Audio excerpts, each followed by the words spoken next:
जिसके होठों में गंगा और हाथों में तिरंगा, वो देश जो कभी सत्यम शिवम सुंदरम, कभी वंदे मातरम, कभी पंजाब सिंध गुजरात मराठा द्रविड़ उत्कल बंगा है।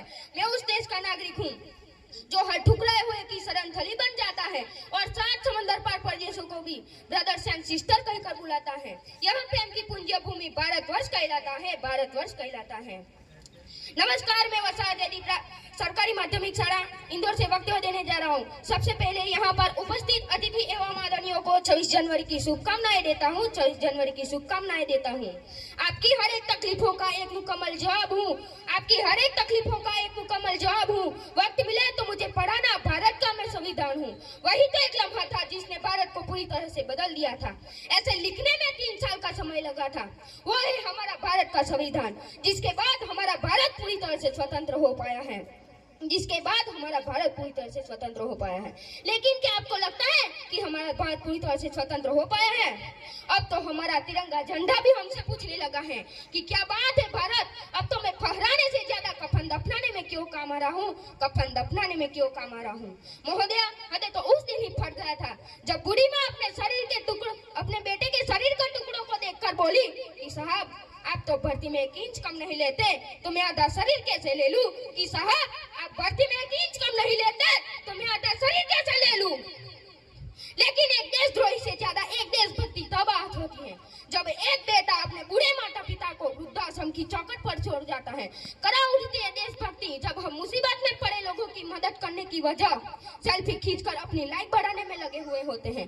आज इस दौर में मैं वो युवा जिनके ऊपर अपने राष्ट्र, अपने समाज की आशाओं को बांधे रखने की जिम्मेदारी है, वही युवा 4x4 इंच की छोटी सी स्क्रीन पर अपनी कमल उंगलियों के घर्षण मात्र अपनी भावनाओं की इमोजी भेज रहा है, अपनी भावनाओं की इमोजी भेज रहा है। 4 बॉटल रोज का काम मेरे वोट का, 4 बॉटल रोज का काम मेरे वोट का। अरे भारत का भविष्य तबाह कर रखा है। हम आज भी ऐसे समाज में जीते हैं जहां लड़कों से बात करता देख जो भाई हड़कता है, वही भाई अपने गर्लफ्रेंड के किस्से घर में हंस हंस कर सुना रहा होता है, हंस हंस कर सुना रहा होता है। हम आज भी हमारे समाज में मंदिरों में पत्थर की मूर्त को चढ़ते हैं 56 भोग, लेकिन भूखे नंगे तड़पते सो जाते हैं कई लोग, भूखे नंगे तड़पते सो जाते हैं कई लोग। और मैं बता दूं कि महिला सुरक्षा के मामले में आज भी हम 4थे नंबर पर आते हैं। और मैं बता दूं कि महिला सुरक्षा के मामले में आज भी हम 4थे नंबर पर आते हैं। ना सरकार मेरी है ना रब मेरा है, ना सरकार मेरी है ना रब मेरा है, और ये ना बड़ा सा नाम मेरा है, और ये बड़ा सा नाम मेरा है। मुझे बस इस बात का गुरु है कि मैं भारत का हूँ और ये भारत देश मेरा है, मैं भारत का हूँ और ये भारत देश मेरा है। लेकिन एक वैचारिक बीमारी हमारे समाज में नजर आती है। कहा जाता है कि हम लोकतंत्र के सबसे बड़े हैं।